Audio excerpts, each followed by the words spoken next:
And finally, fifth, we will really prioritize true and effective transparency.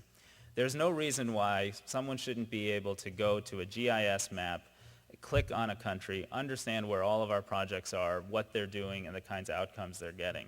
It should be easy to access, it should be available to lay persons, and it should make our work far more accessible and transparent.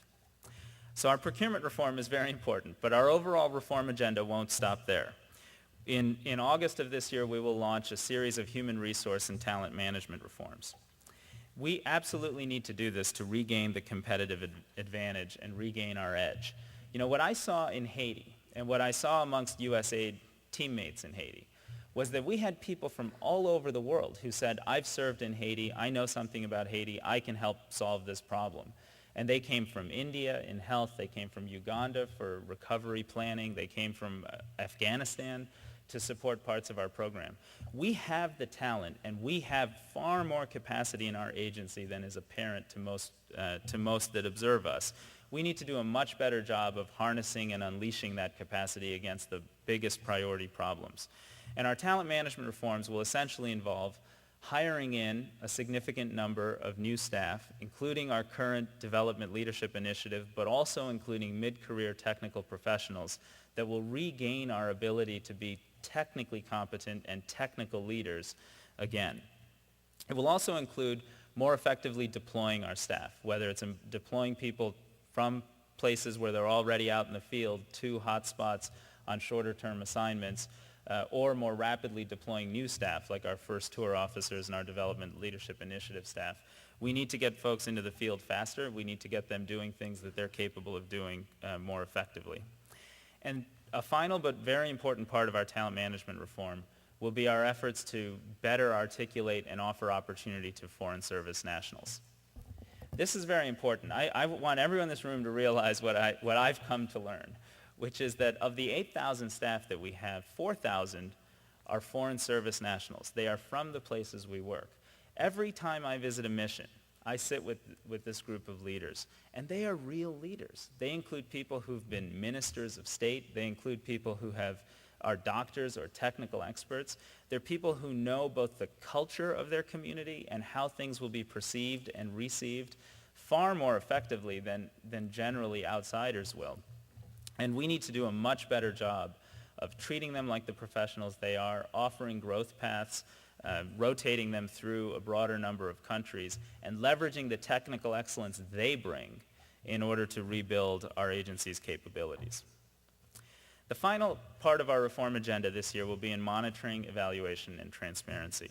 And I think Ruth Levine is here with us today. If you are, could you put your hand up? Ruth comes from the Center for Global Development. I think you all know is one of the acknowledged leaders in this field. I've asked Ruth to lead this effort.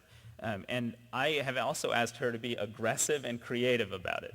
In every program we do, as appropriate, we should be collecting baseline data and setting up study design so that we can learn along the way. One of Ruth's mantras is that we're not going to invest in collecting data necessarily for Washington. We'll do some of that. But the focus has to be for improving program execution and program management. And producing 800-page reports that are not essentially read or used to improve the program implementation is simply the wrong way to try to execute a development agency.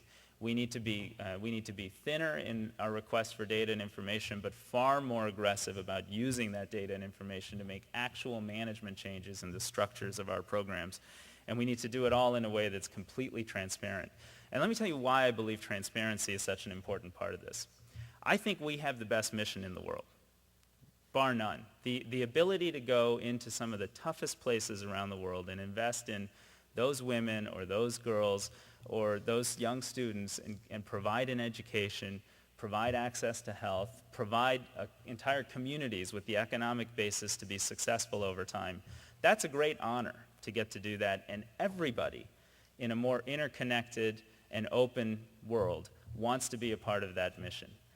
But by using development speak, by describing everything in 400-page reports, and by failing to make our work as transparent as possible, we're not really letting in as many partners as we could. Interaction does a wonderful job of reaching millions of Americans with the beauty that is this mission. And I want AID to learn from you and to do the same thing. And once we show people the cost effectiveness of these investments, I'm convinced that we will get to achieve what the Secretary has called for in terms of elevating development to really stand with diplomacy and defense, and someday on a budget basis, in an aggressive way. So that's the agenda, but let me be honest about what we're up against. Despite the President's strong resource request, we're going to face strong headwinds on the Hill. When the economy is rough and deficit reduction rises to the top of the agenda, more money for foreign assistance is going to be a tough sell. So this community cannot take anything for granted. And we're going to have to ask a lot of you and your organization specifically. We need you to do some things differently. We need you to be transparent about getting more money out of the Beltway and into the countries and into the communities where we're trying to serve. We need you to make the decision to invest in training local resources instead of choosing to fly in American experts wherever you're given that choice. And we frankly need to ask your governing boards to do something different and brave. We need to ask your boards to measure success by your ability to create the conditions for your own eventual long-term exit.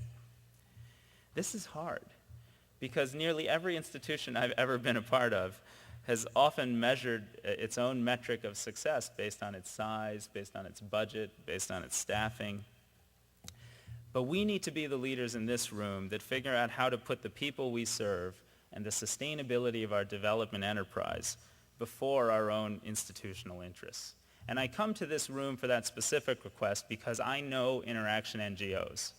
And I know that you, in your core, share that as a core value and a core belief. It's why you got into this work, it's why you have faith in this work, and it's why you do it against all odds.